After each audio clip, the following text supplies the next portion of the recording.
What is up, guys? Welcome into episode number 71 of the Loose Sports Talk podcast. I am your host, Ethan Hannaford.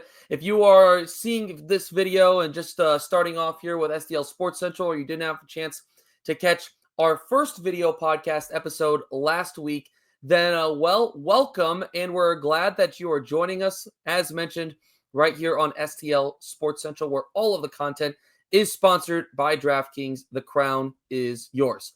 If you're looking to that would be my right, you're seeing a new face that is not Brandon Gallegos, who was joining me last week. This is the other member of the Loose Sports Talk podcast crew. This is Dylan Hampel. He is the newest member, and by new, I mean joined, a couple of years ago still at this point. He's been around for a while, but him and Brandon alternate episodes, so you're going to be seeing plenty of him as well. Dylan, go ahead and introduce yourself to the people and say hello. Hello. I am Dylan Hampel, and I am happy to be joining here on the new video format that we have going. Yeah, I think you and Brandon said last episode, May of 2022, we got this thing going, and I joined shortly after that. So a little over 3 years now that we've been in that studio we were in, and now we're face-to-face virtually. So happy to be part of this next step of the podcast, and looking forward to getting going, talking trade deadline stuff. This is the time of year where things either age very well or very poorly because we're 48 hours or less away from deadline time here as we record. But we'll get into that a little bit later. Just a little bit about myself. I also attended Lindenwood University with Ethan and Brandon and our friend TJ as well. Hopefully you guys get to meet him soon. But yeah, and they went Division I, so technically we are all D1 yappers. But, I just graduated. I guess I'm technically the baby of the group in that I just graduated from Lindenwood in December of 2024, and so now I'm working full time, and I'm based here at the O'Fallon substation of the Loose Sports Talk Studios. So born and raised here in the St. Louis area, and in terms of sports, baseball has always been my number one love. I bleed Cardinal red, so Cardinals are definitely my first love, and definitely, I don't know, I would say probably around the Blues Western Conference Finals run when they lost to the Sharks is when I got more so into the Blues. So up until that point, wasn't as much into the Blues, but definitely love them now. And so obviously those are the two main sports we have here in St. Louis. And then outside of that, I mean, big Mizzou fan, born and raised in St. Louis. So Mizzou basketball, Mizzou football, always going to root for them. And then just to piss the guys off, I also root for Iowa basketball and football, just because, especially Iowa football has 6 yards of offense in a second half of a football game, and will somehow win 10 games and go to the Big Ten championship. That won't happen anymore with the removal of the division system and conferences, but that's neither here nor there. So that's just a little bit about my sports background, and looking forward to continuing my tenure here with the podcast in video format. So. You heard it right there. Dylan Hampel, otherwise known as, we call him, you heard last week, Brandon, Big Papi Gallegos. Dylan, we got a couple of nicknames for you. We call Dylan Freebird Hampel. The kid just loves Freebird. He loves Freebird so much that it became his nickname. And then also he has Best song ever written. He has a phenomenal Louisiana Bayou accent that earned him the nickname Troy Landry. So maybe if you're lucky enough, at some point you'll get to hear Dylan's Troy Landry accent. But no, super excited that he is also a part of this transition into video podcasting as well. Well, we've kept you waiting for about 4.5 minutes here, and you're probably wondering what the heck are we going to be talking about today. And Dylan gave a little bit of a tidbit, a sneak peek at what's going to be discussed, right? But it's the time of the year, right, where there's so much going on right ahead of the trade deadline. The deadline coming up Thursday, July 31st at 5 o'clock Central Time.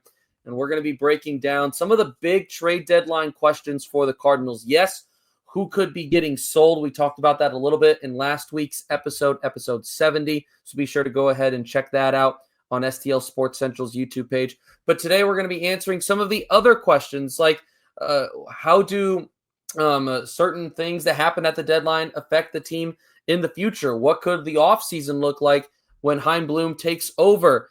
Ryan Helsley and the demand for him on this trade market. Ivan Herrera moving to left field and getting his first professional start at that position during this series against the Miami Marlins, how that affects the future. Cardinals dealing with some serious injuries at the minor league level within the pitching department. How does that affect the future as far as competing in the upcoming years?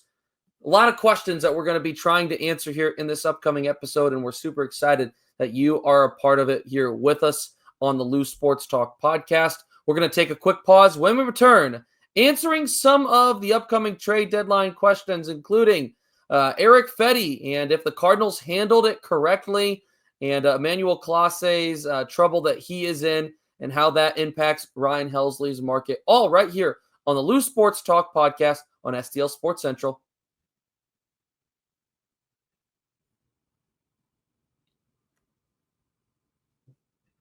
Welcome back to the Loose Sports Talk podcast. I'm Ethan Hannaford. He is Dylan Hampel. Episode number 71, diving into some of the biggest questions at the upcoming trade deadline for the St. Louis Cardinals. And we'll go ahead and we'll dive into our first couple of questions based off of what we've already seen that has happened up to this point, Dylan, and that being the trading of Erick Fedde. The St. Louis Cardinals on Sunday shipping Erick Fedde to the Atlanta Braves for either cash considerations or a player to be named later. The Cardinals also sending some cash considerations as well. Fedde, a disappointing finish to his time with the Cardinals. 3-10 record in 2025, an ERA over 5 in his 20 games started. So obviously not pretty stuff for the Cardinals right-hander who was acquired at last year's trade deadline. And there's been a lot of controversy, Dylan, as to how the Cardinals handled Fedde here in the last several weeks. And the question that I want to break down is really the organization's handling of him, the trading of him, as well as, and partnered with that, right, the usage of Michael McGreevy. When you look at this whole situation as a whole, when you look at the entire situation as a whole, how do you view the front office's handling of it? What did you like? What did you not like? I want to hear your thoughts on this. Yeah, I'll touch on that in 1 second. There's one other disclaimer I forgot to add in our opening there. I just wanted to say that if I ever look very angry and pissed when I'm listening to Ethan, that's just because I have chronic RBF. So don't think that I'm not enjoying being here, but just a naturally very straight-faced person. So just wanted to put that out there that I promise I am happy to be here. It just looks like I'm angry when I'm sitting and listening. So I just want to get that out of the way. But yeah, Erick Fedde, I would say, I mean, hindsight is always 2020. You hear it all the time in sports, especially in baseball, especially with trades. What I liked about the way they handled it is that he's no longer on the roster and on the books. But I mean, there was a market for him maybe a month or so ago, or could have been a market for him potentially in trading when him and Michaelis were pitching somewhat better, before the All-Star break, more than a month ago, I would say. But that kind of evaporated these last couple of weeks, obviously, with his string of bad starts. So I would say what I'm sure a lot of Cardinals fans were unhappy with is just that you seem like you kind of missed your window, if there was one, to get something for Erick Fedde, and just, okay, we can't trade him now because who's going to want him? So DFAing was really the only option left. I'm glad that they were able to get cash considerations out of it, or a player to be named later, better than nothing. But yeah, it feels like a missed opportunity here to get something better for Erick Fedde. But to be fair, would there have been a market for him a month or so ago? Who knows? I think there would have been. Now, the tough part is anyone ready at that point to make a deal mid-June?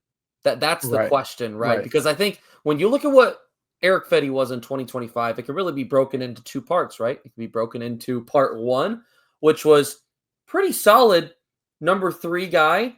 I mean, a 2 in this Cardinals rotation, right? But, in a competitive rotation, he's a 3 probably based off of the overall product that you got from him up until the last, 5 starts or so.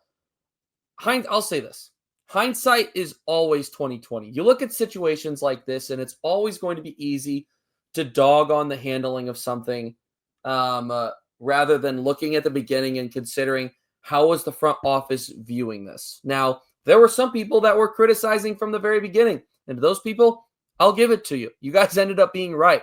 Well, like I said, when you break down Erick Fedde's season into 2 parts, part 1 was pretty solid. Following his start against the White Sox on June 19th, I think, Fedde had a 3.54 ERA. Now, there were some underlying issues. No one's saying that there wasn't. The XFIP and all these things, right? They did not look good. There was a lot of hard contact where there was some good fortune, right, in the bat to ball. So I'm not saying, right, that it was perfect, right? But overall, the production was there, and he was getting the job done. Now, at some point, things clearly switched. In his final 5 starts in a Cardinal uniform, Erick Fedde threw 16 2/3 innings, and he had a 13.25 ERA. For all MLB starters that made 4 or more starts during that time period, Fedde by far had the worst ERA in the league. He allowed the most earned runs, the 3rd most home runs, and lost the most games in that time. 4 of his 5 starts. So I said, it can be broken down into 2 pieces, right? There was this solid front half, more than front half, and then there was this really ugly last 5 starts. You have to imagine that the Cardinals were looking at Erick Fedde mid-June and saying, this is a piece that we're probably going to be able to get something for. All of a sudden, he has a couple of bad spots, and the Cardinals have to make a decision. Do we move on now and put Michael McGreevy in this rotation and just say, it's done, the experiment's over, we move on? Or do we try to ride this out, see if he can improve a little bit and get something for him? Because you have to imagine, like I said, looking at what it had been up until those last 5 starts, it was a pretty good product. And you have to think that if they were going to consider moving on from him and trading him, which it would have surprised me if they didn't, that the return would have probably been pretty good, Dylan. Unfortunately, right, it didn't work out. He didn't turn things around, and it looks really bad because now you've lost 4, I think all 5 games that he started, 4 of them were charged to him. You look at the difference between 4 games at this point, not to say that Michael McGreevy would have won all of them or that your team would have performed better for him. But, I mean, you win 3 of those, and maybe the Cardinals are in a different spot right now as far as how they view what they're doing at the deadline. 3 games could have been the margin at this point that made the difference for St. Louis. I'm not saying there's a guarantee, but it is unfortunate, right? If Erick Fedde turns things around after those first couple of bad starts and the last 3 look a little bit better, you're probably getting a little bit better return, and you're saying, okay, all right, you feel a little bit better about it. But, man, it feels like this was the worst case scenario for how this last 5 weeks or so could have been handled with the usage of Erick Fedde, getting nothing for him, and Michael McGreevy waiting in the meantime in the ranks, ready to go as a better option. I think everyone can agree. Like I said, hindsight's always 2020, but this, it feels like, was the worst possible outcome that it could have been for the Cardinals in the handling of this. Yeah, and I think it also goes to show how the Cardinals, where they're at in their minor league and development system, knowing that, okay, if we move on from Erick Fedde mid-June, okay, we plug McGreevy into the rotation. What happens then if we have an injury to somebody else? They Totally.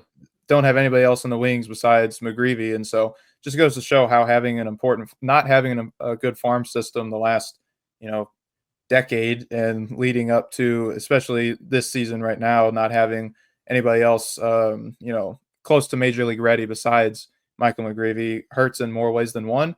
And also, one thing I wanted to touch on is a lot of people now, after the fact, are dogging on the the trade even being made in the first place for Erick Fedde, what Yeah, sent Tommy Edman to the Dodgers. let's talk about that. Let's talk about that because I want to hear thoughts, and I have some opinions, most definitely. Go ahead Yeah. and you share your thoughts as to the trade as a whole. The Cardinals getting back Tommy Pham and Erick Fedde in a 3-team trade. Pham coming from the White Sox. Miguel Vargas goes from the Dodgers to the White Sox, and Tommy Edman goes from the Cardinals to the Dodgers. What a lot of people saying that this was a bad trade now. The Cardinals clearly lost this trade, or Mo does it again. I think that some of that's a little bit silly, but I want to hear your thoughts on the trade now, just about a year later, and how it's viewed for overall for the Cardinals. Yeah, I mean, you always have to view trades as, lightning in a bottle, view them in the moment. So you go back, rewind to when that trade was made last season, and the Cardinals were in a situation where they wanted to add at the deadline. And you look at it, Tommy Edman was hurt at the time, and they didn't really have a place to put him, even when he was healthy. It was a crowded outfield and a crowded infield. And plus, he was going to be on the wrong side of 30. So you start thinking, okay, where does Tommy Edman fit into the future of this team, contract, all of that. So, it's always easier to come back after the fact and say, yeah, we shouldn't have moved him. And you could have predicted that Fedde's numbers in Chicago weren't going to stay. I think he had a sub-3 ERA or close to that when we traded for him. Look at some of the underlying analytics and, the hard hit rate, the contact rate, like you touched on earlier, and could see maybe there could be some issues in the future. But at the time, you wanted to add a right-handed bat off your bench, which was Tommy Pham, and you needed another arm in your rotation, and you didn't have a place for Tommy Edman, and he was on the IL. And nobody had any idea he was going to perform the way he did in the NLCS and on that entire playoff run for the Dodgers. So it sucks that it worked out the way it did, but at the time, nobody could have predicted that. It's interesting, though, that the Cardinals were in such a different situation, in their approach to the trade deadline last season, when at the deadline last year, I looked it up, they were 54-52, which was 7 games back of the NL Central, third in the division. Right now, they are, as we record, they are 55-53 and 9 games back in the NL Central, fourth in the division, but they're also 3.5 back of the wild card. I couldn't find how far back they were in the wild card last year, but it's just bizarre that they were in such a, we're going to buy at last year's deadline, and they're in virtually the same win-loss record and, spot in the standings this deadline, but they're looking to move on from those expiring contracts. Yeah, isn't that interesting that just the same record practically, and the mindset is completely different. They went in with different messaging about this year. You had guys like Paul Goldschmidt, who was at that point a year and a half beyond an MVP season. Nolan Arenado off a top 3 MVP year. You had just added Sonny Gray. The mindset very much was win going into 2024, and they felt that with a couple of pieces, they could still be in the mix. The trade, I thought, ended up being great. I am so tired of all the people saying that they hate this trade now or Mo looks stupid, because those are the same people that were saying that Mo was brilliant and that the Cardinals were huge winners at last year's trade deadline, because that's what it felt like a lot of people were saying, as they should have been, because at the time, that looks like a phenomenal trade. The Cardinals, as you mentioned, needed 2 things desperately. They needed a right-handed bat that could play off the bench, and they needed help to the rotation, preferably from the right side. They got both of those things, not to mention how affordable Erick Fedde was on a 2-year, $15 million contract. And they gave up a guy that, let's be quite frank, I know people love Tommy Edman here in St. Louis, but he had his battles with injury. You think there's redundancies now? Imagine if Tommy Edman is with this crew. It's an even worse situation. And I know that Tommy Edman is coming off of the NLCS MVP last year, a great finish. But let's be real.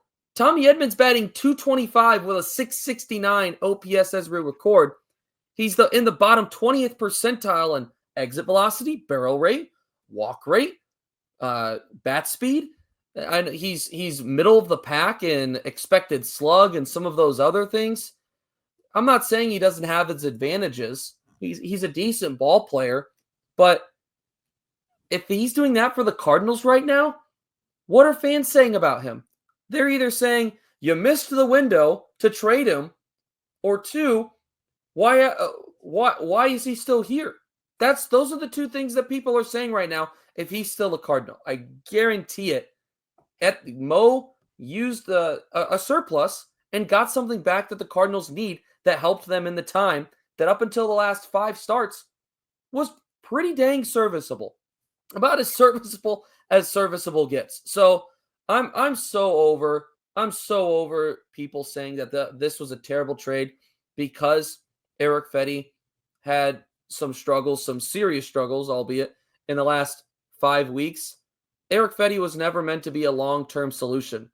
You were moving on from a guy that had some potential to be a long-term success, who right now hasn't been great, for short-term success. That's what the deal was. And just because the Cardinals didn't get anything back for him doesn't mean that it was a failure. It worked out in the time. Now, Tommy Edman could go on and be a play up to being worth every bit of the 5-year, $80 million contract or $75 million contract, whatever it was that he got. And you could say, yeah, that was a big miss for the Cardinals moving on from him.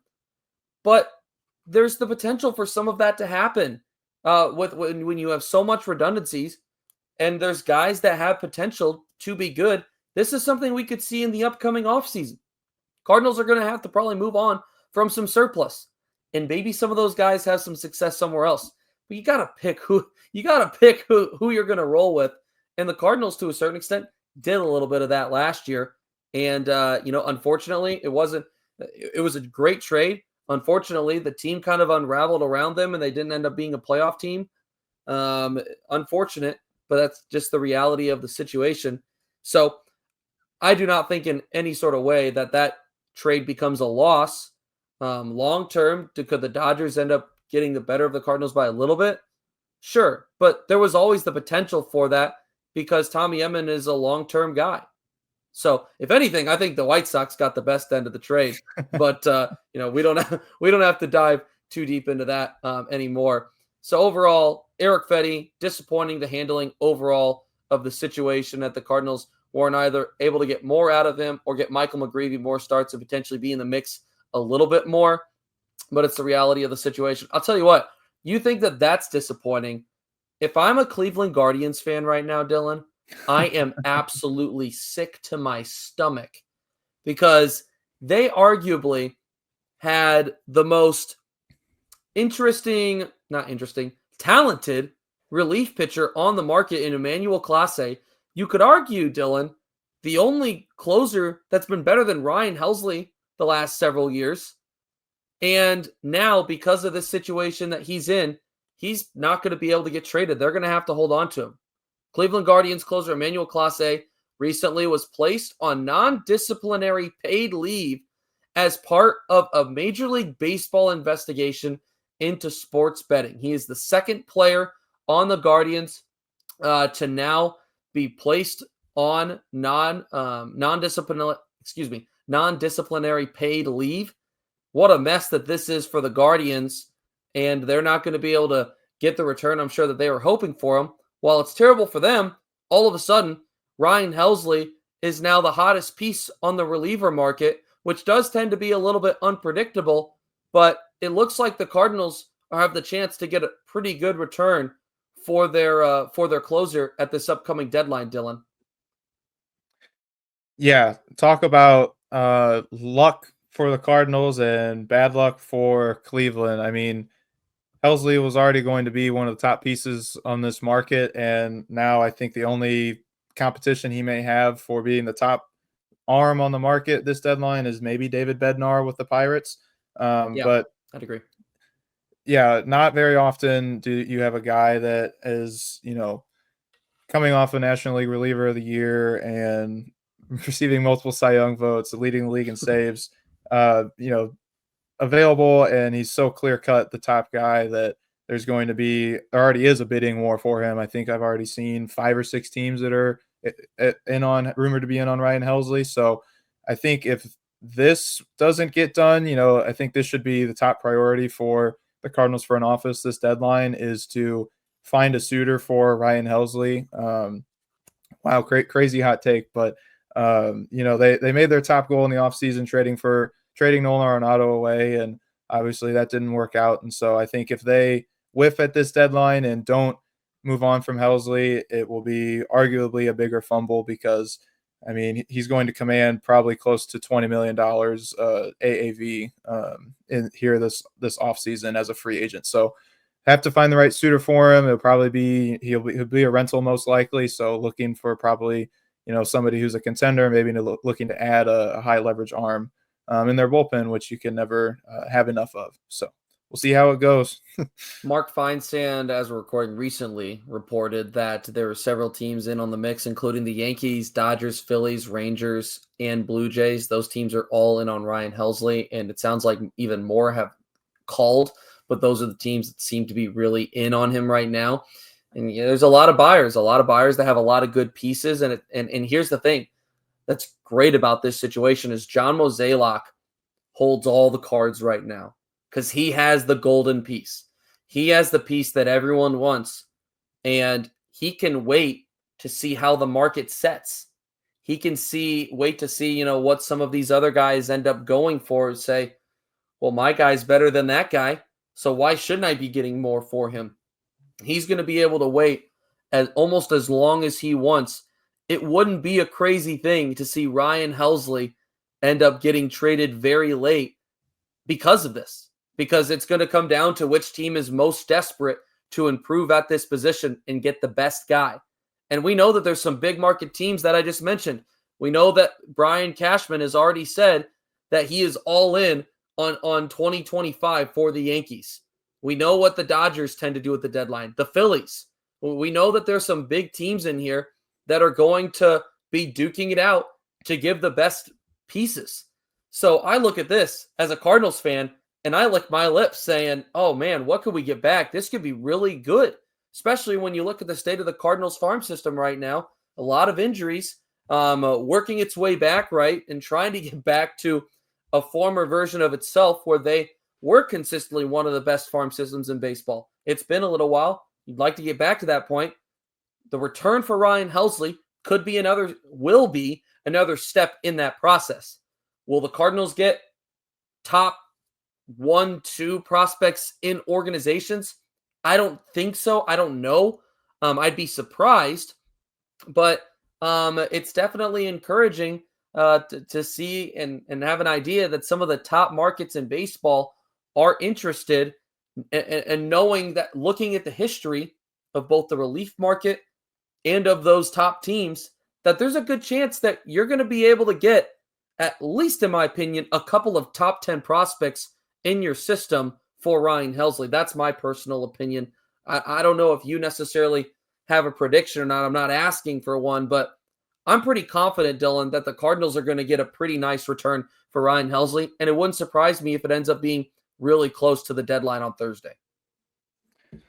Yeah, completely agree. I mean, we're, I think, less than two days away now from the deadline as we record, and it feels like we're just in the preliminary stages of it totally does feeling out the market for Ryan Helsley. And another thing to remember also is that there are not a ton of teams selling at this year's deadline. A lot of teams feel like they're kind of in the mix, close to a playoff race. So there's going to be a lot of buyers compared to years previous, teams that are not necessarily going to be selling that would have been selling in years previous. So a lot of teams in the mix, and that means less people available for buyers, and so that means a higher price for the pieces that are available. Yeah, a lot of those teams I think are going to end up being the soft buys, right? Because the wild card in the last several years has allowed for teams to be able to make the playoffs but not have to go fully all in.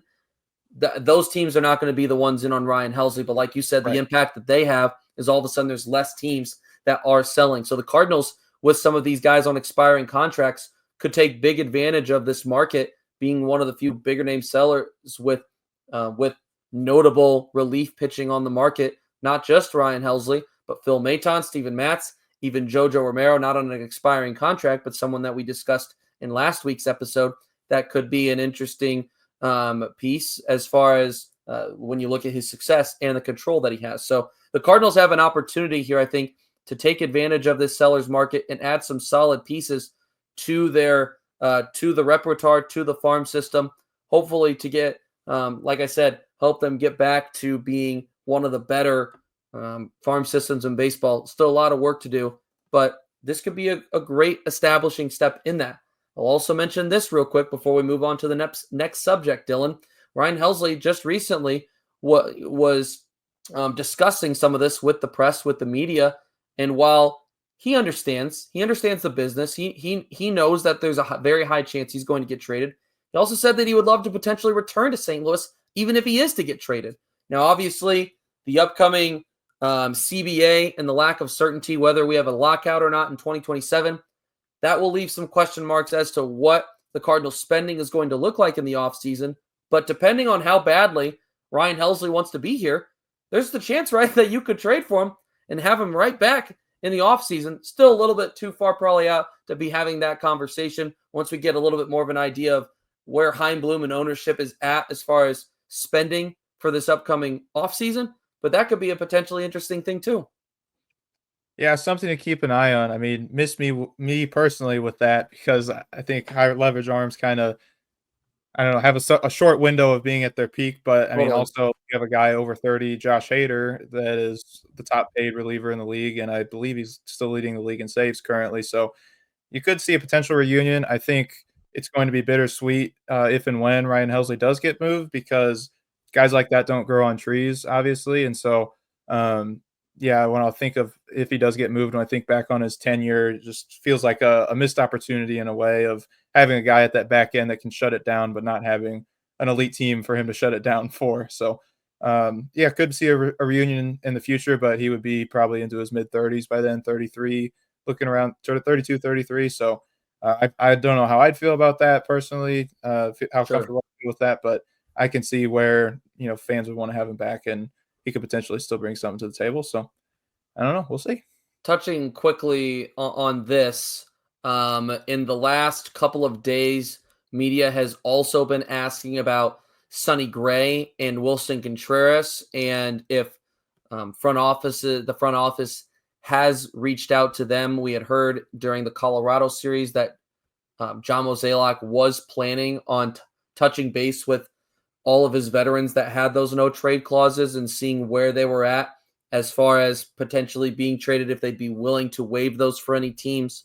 What we have heard back, specifically Willson Contreras commenting in the pregame on this, actually it may have been last night, either way, recently, saying that he is happy here in St. Louis. He does not want to leave. He has no interest in waiving the no trade clause.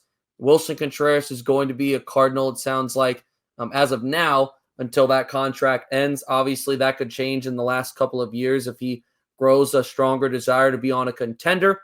Maybe I expect for the Cardinals to be a contender by the end of his contract, though. He's spoken, said, he's already won a World Series, and he doesn't want to join a contender to chase another one. So, listen, I love Willson Contreras. He's the kind of veteran that when you look at a team like this, you need veterans to teach those guys how to play the game the right way, how to go about a full 162 correctly.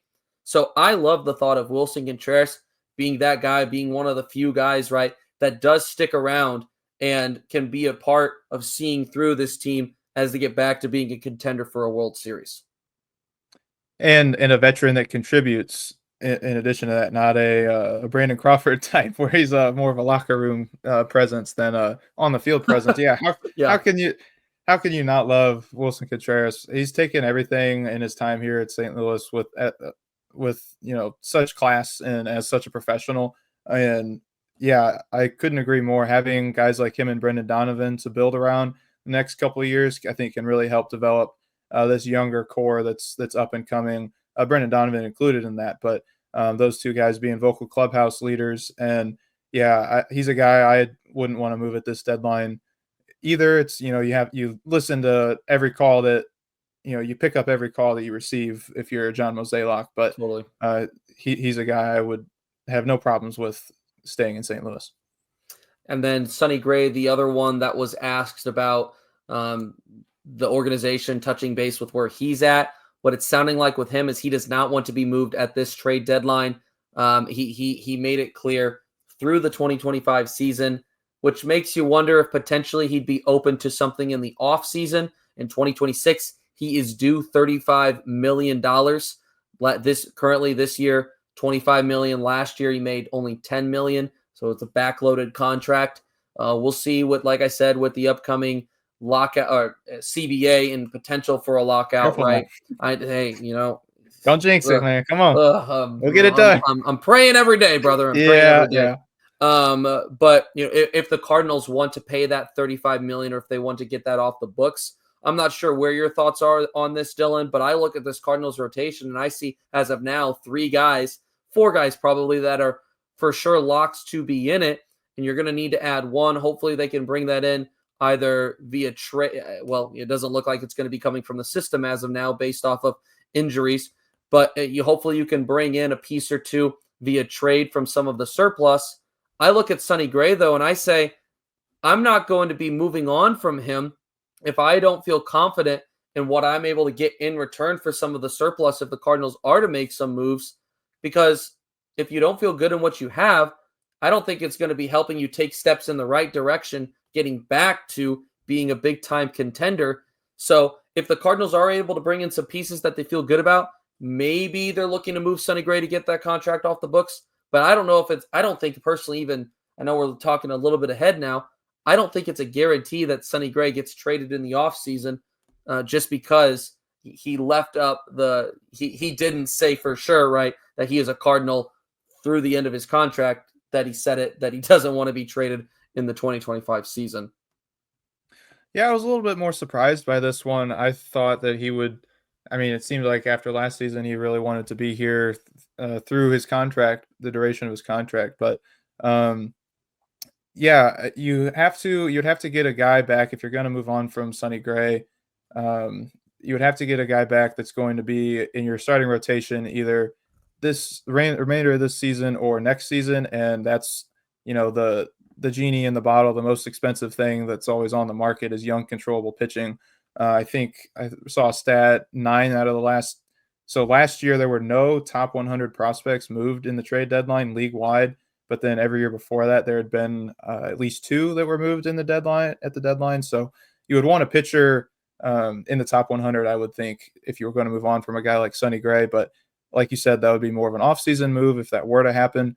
And it may not even be very likely then. So I don't know how many teams would be willing to give up one of their top, 10, top 5 prospects in their, pitching rotation farm system for a 35, 36-year-old Sonny Gray. So, yeah, I think it'll be something to keep an eye on going into Chaim Bloom's tenure, because I don't know. I feel like he could look to shake things up. We have no idea what the start of his tenure will be like. So maybe in the offseason, something like that could happen. But yeah, it doesn't sound like he's going anywhere in the next 48 hours. That's part of the excitement, right? Is we have no idea what the offseason will look like, what the mindset it will be of this will either age like wine or milk. Yeah. Hopefully wine. Hopefully wine. Plenty to discuss here still on the Loose Sports Talk podcast when we return, discussing the Cardinals' banged up minor league pitching system and the newest addition to that list, as well as Ivan Herrera making his debut in left field, what it means for some of the other outfielders potentially for the future here in St. Louis. Like I said, we'll return in just a moment. You are watching the Loose Sports Talk podcast on STL Sports Central.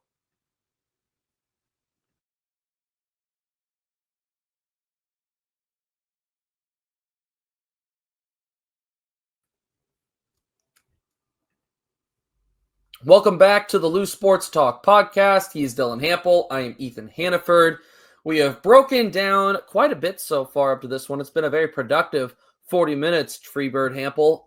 But we're going to continue this conversation. We're going to continue up with things here, starting off with the Cardinals farm system. Some concerns as to where it's at. I know at the beginning of the year, you look at some of these pieces and you're excited.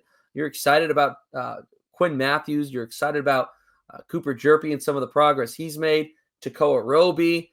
A lot of those pieces that you got from selling in 2023 had begun to move in the right direction, specifically Roby out of those guys. But unfortunately, the injury bug has, well, it hasn't really affected the major league team that badly. The minor leagues has been a very different story.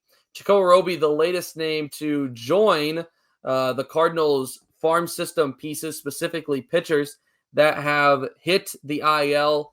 Unfortunately, not the first either to have Tommy John surgery. Roby is expected to, or is likely to miss the entire 2026 season. He is ranked currently as the Cardinals' 6th ranked prospect, according to MLB.com. As mentioned, if you weren't familiar with how the Cardinals acquired him, he was a part of the Jordan Montgomery trade back in 2023, came from the Texas Rangers. This is a big blow. Like I said, not the first Cardinal to also have Tommy John surgery done during this season. Cooper Jerpy, one of those, as well as, who was the other one? I'm blanking. There was, Sem Robertson. All three of those guys, Tommy John, and on the 60, well, there is no 60-day IL in the minors, but long-term injured list. So unfortunate, definitely, to see another guy join this list.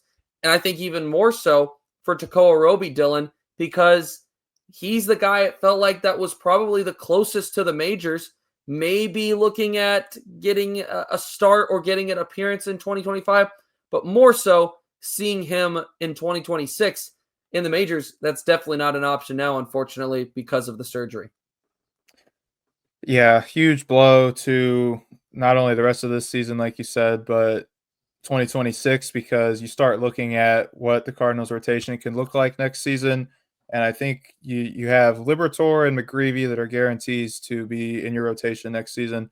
You could probably throw Palante in there. I don't think it's 100% that he makes the opening day starting rotation, but more than likely, especially now. But you're not going to have Miles Michaelis, and you may not have Sonny Gray. Who knows? So, yeah, this was one of the guys that was definitely going to be, I would think, on the big league club at some point in 2026, if not this season. I mean, of the top 10 prospects that the Cardinals have, the only other ones that are pitchers are Quinn Matthews, who is their current number 2 prospect behind JJ Weatherholt, and then Tink Hence, who has had his fair share of injuries, to say the least. And like you said, Cooper Jerpy at number 10, and he's, like you said, Tommy John as well. So you really don't have any guys up and coming right now outside of Quinn Matthews, looking toward 2026 that could make an impact on the club. And then in terms of Roby himself, I mean, he's 23 right now. He'll be 24 later this year. And so you think him missing all of next year, that means he won't even potentially making his major league debut until he's, 25, 26 years of age. And then you have to hope he hits the ground running from there, because I mean, Matthew Liberatore is finding his footing right now, and he's 25, I believe, and is, I think, 3 years into his tenure with the Cardinals. And so you have to really puts a lot of strain on your farm system that's already not in the best place. I do wonder if it changes the approach at all for the Cardinals at this deadline, makes them more aggressive, looking for controllable pitching. I mean, easier said than done. I don't know if that would have any impact, this injury. Looking ahead to next season. It also makes me wonder about Liam Doyle, if that makes his road to the show look a little bit, obviously you don't want to force it with your fresh number 5 overall pick, but do you think that puts any pressure on the organization to try to get Liam Doyle up sooner, or that's unable to be known at this moment? What do you think? Yeah, I would be surprised if the Cardinals are looking at trying to rush anything with him. You look at this, and if you're the Cardinals, you're looking at your fresh number 5 pick, and you're saying the goal is that this is the highest pick that we have for the next 20 years. Right. That's the goal. And if that's the case, then you can't afford to mess this pick up. So I would be really surprised if anything that's going on with the major league club affects the development of Liam Doyle, because that's how important he is to the future of the organization, having a guy that could be a middle to higher part of the rotation piece. It has to work. Has to work with Liam Doyle. So I don't think that that's going to have much of an impact. But it's a good question, right? It's a good question because you look at the amount of guys that have gotten injured. You look at the direction overall that the organization is going, putting more money into development rather than the free agent market. Eventually, the Cardinals, I think, will be players and not be afraid to put money into some pieces. But the majority of their success, as it has long term, right, in the past, has been based off of the homegrown talent, the guys that they bring in. And it's going to have to continue to be that. And when you look at the pitching, as you mentioned, there's not a lot of pieces that you feel good about for 2026. And it brings up the question, right? Because of the amount of injuries that the Cards have had to face in their farm system over the past, I guess I would say this season, as well as, and Quinn Matthews involved in that as well. This is a guy that has faced injuries, and right now, the velocity's not there, is not adjusted to AAA very well. Wouldn't surprise me if they shut him down at some point. My question being, do the injuries that the Cardinals farm system have faced this year, does that push back their window of being a legitimate contender, a legitimate competitor, a team that you look at and you could say, yeah, they can make some noise in the postseason? Does the amount of injuries that they've had to their minor league depth push back that window in your eyes, Dylan? I think it would be hard for it not to. I mean, when you have the guys that you are counting on to be that next wave, almost all of them experiencing setbacks in one form or another, then yeah, I would have to push the window back. I don't know how significantly, but yeah, those are guys that this is another guy that you were counting on most likely having your rotation early to start the season next year, and now he's going to be out the entire year. And so, yeah, I mean, obviously, it's no secret that the pitching depth has been one of the biggest sore spots in this organization for the better part of a decade now.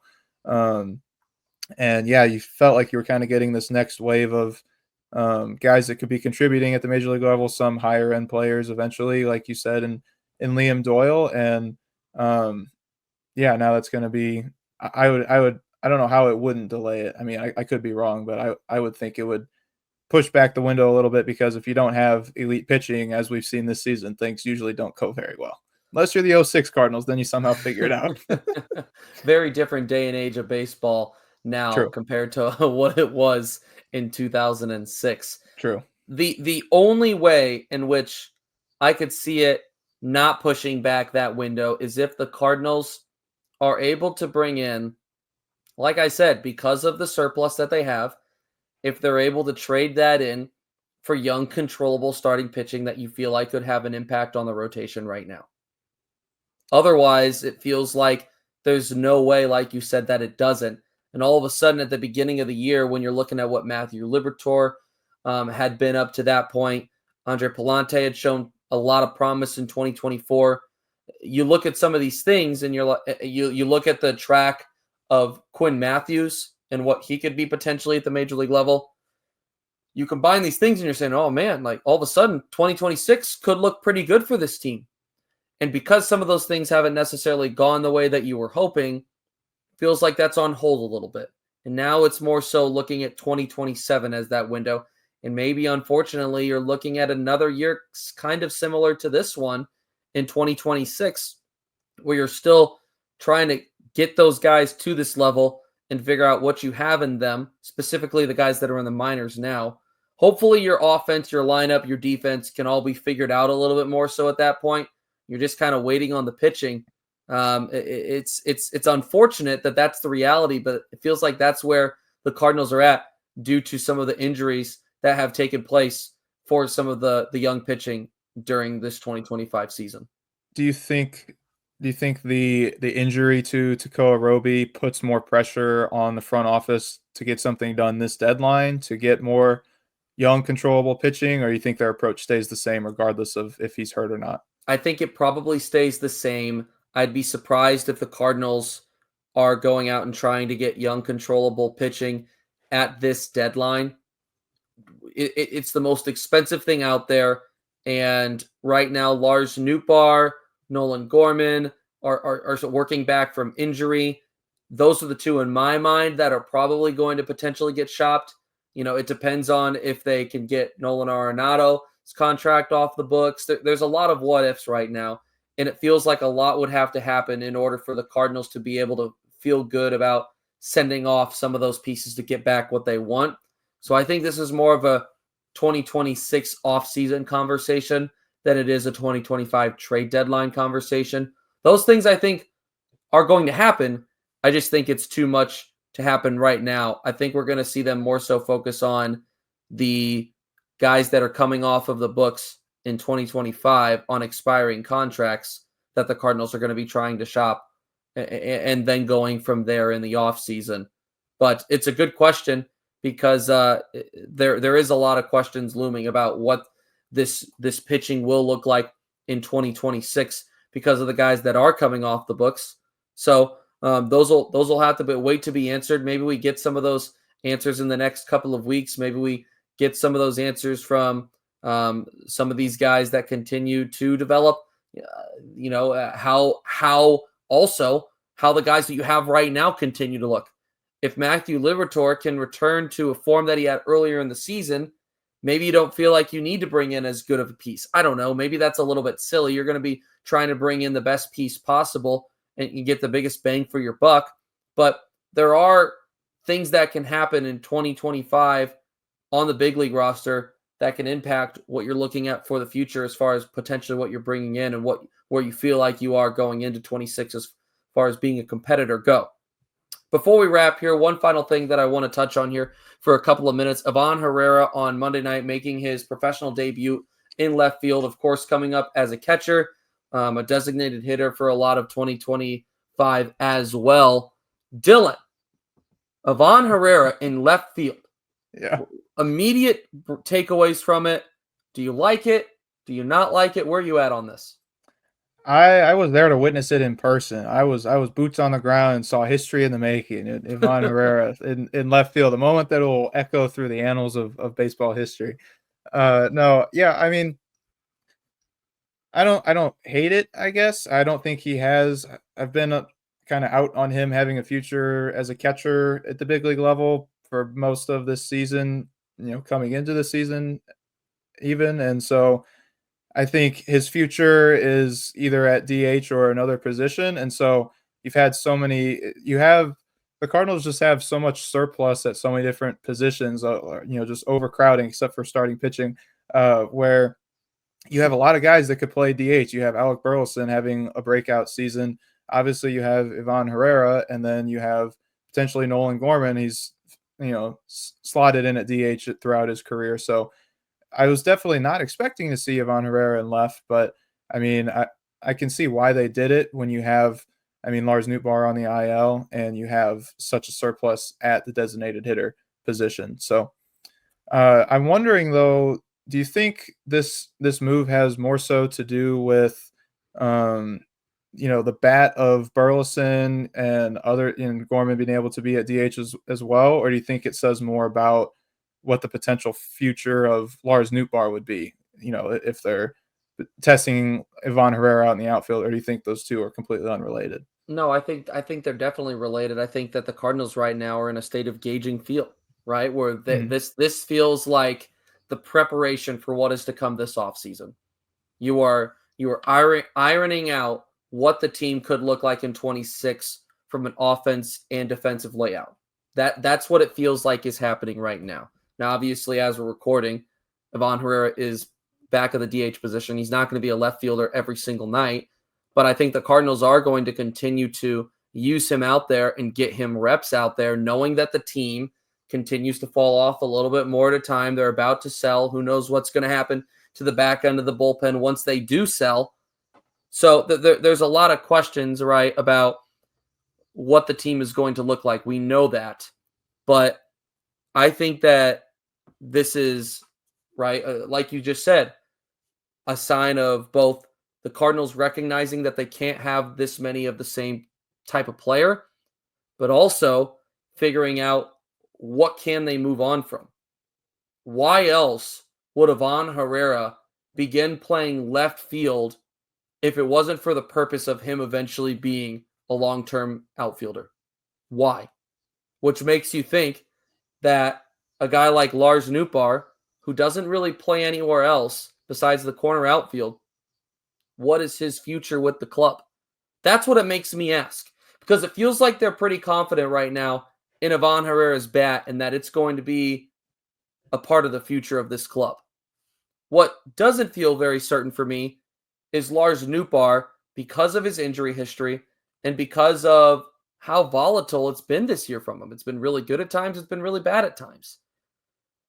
I'm not saying it's a guarantee that Nootbaar gets traded, but why else would they be putting Ivan Herrera in left field if it wasn't because they wanted him to potentially get a look at him and see if he could potentially long-term fill that position?